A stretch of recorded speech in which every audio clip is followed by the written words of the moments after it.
যদি ধরো আমার ঘুম হচ্ছে না, হুম হ্যাঁ অনেকের প্রবলেম, আমারও প্রবলেম, রাত্রিরে আমার ঘুম আস্তে আস্তে 3:30, মানে এটা হয়েছে অনেক সময় নাইট ডিউটি করে করে দেরি করে এসে অনেকের তো হয়ে যায়, কিন্তু সে ঘুমটাকে এগিয়ে নিতে চাইছে, সে কি করবে? হ্যাঁ, এটা খুব সুন্দর একটা কোশ্চেন। এই ঘুমটা নিয়ে আমি একটা ছোট্ট কথা বলি।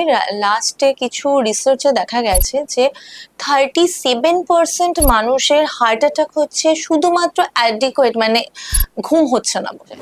একটা খুব ইন্টারেস্টিং ঘটনা, ডে টাইম সেভিং বলে ইউএসএ তে একটা দিন সেলিব্রেট করা হয় 2 মার্চে।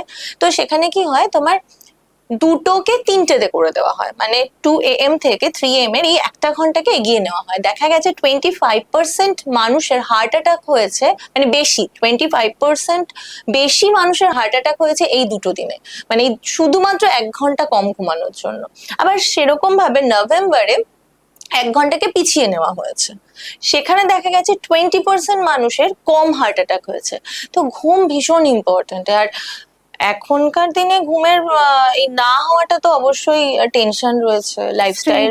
হ্যাঁ, স্ক্রিন টাইম তো মারাত্মক। যে তোমার আমাদের ইন্ডিয়াতে দেখা যায় যে সব থেকে বেড টাইম স্ক্রিন টাইম বেশি, মানে তুমি ঘুমাতে যাবার আগে যে সময়টা তোমার সার্কেডিয়ান রিদমটাকে আস্তে আস্তে মানে অন্ধকারে নিয়ে যাওয়ার কথা, সেই সময় তোমার ব্লু লাইট চোখে যাচ্ছে। ব্লু লাইট চোখে যাওয়া মানে কি হচ্ছে, আমার মেলাটোনিন তখন কি ভাবছে এবার দিন হচ্ছে, তো ঘুমটা আমার চলে যাচ্ছে।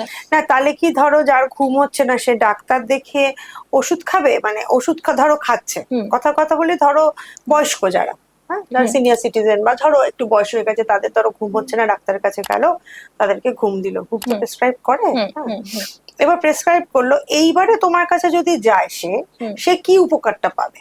সে তো ঘুমের ওষুধটা খাবে, এবার তার সঙ্গে যদি তোমার কাছে যায় কি উপকার পাবে? হ্যাঁ, এবার দেখো, ফার্স্টেই হচ্ছে লাইফস্টাইল, যে তুমি কিরকম লাইফস্টাইলের সঙ্গে অভ্যস্ত। এবার অনেকের ক্ষেত্রে হচ্ছে, ধরো এই যে তুমি আজকে আমাকে বললে যে তোমার চাকরির জন্য দেরি করে ঘুমাতে ঘুমাতে এটা একটা হ্যাবিটে পরিণত হয়েছে, তখন কি হয়েছে, তুমি ওই টাইমটাকেই তোমার স্লিপ টাইম ধরে নিয়েছো, যে 2:30-3টের আগে তোমার ঘুম হচ্ছে না। এবার যখনই তুমি কোনো কিছু কনস্ট্রাকটিভ ওয়েতে যাবে বা হ্যাবিটকে চেঞ্জ করবে পজিটিভলি, তখন তোমাকে একটু টাইম দিতে হবে।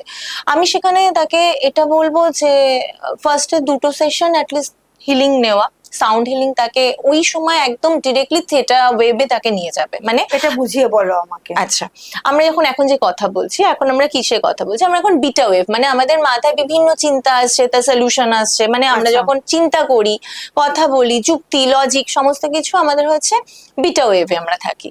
যখন দেখবে ঘুমাতে যাওয়ার, মানে একদম ঘুমিয়ে পড়া, মানে শুয়ে পড়েছি, ঘুমাতে যাওয়ার 15 মিনিট আগে আমরা একটা শান্ত চোখ বন্ধ করে আস্তে আস্তে ঘুমের দিকে যাচ্ছি, তখন আমরা আলফা ওয়েভে থাকি। আমি একদম মানে আমাদের প্র্যাকটিক্যাল মানে এক্সপিরিয়েন্স গুলো বলছি। আবার ঘুম থেকে ওঠার পরে আমরা হট করে তো উঠে যেতে পারি না, ঘুমটা ভাঙছে, আবার 15 মিনিট ধরে আমরা একটা মানে হালকা একটা ভালো লাগা একটা, হ্যাঁ, তারপর ধীরে ধীরে আমরা অ্যাক্টিভ করছি নিজেকে। তো এই যে আলফাতে যাওয়া, মানে বিটা থেকে আলফা, এবং যখন আলফায় যাচ্ছি তারপরে যখন ঘুমিয়ে পড়ছি তখন আমরা থিটা ওয়েভে চলে যাচ্ছি, মানে শান্ত, আমাদের মাথা একদম শান্ত থাকছে। তো সেই থিটা ওয়েভে যাওয়ার জন্য যাদের ক্ষেত্রে একদমই ঘুম হয় না, তারা যদি সাউন্ড হিলিং নেয় বা মেডিটেশনে যায়, রেগুলার মেডিটেশন করে, সেই ক্ষেত্রে কিন্তু তার ওই থিটা ওয়েভ অ্যাক্টিভ হবে এবং সে ঘুমানোটা তার জন্য কিন্তু অনেকটা ইজি হয়ে যাবে।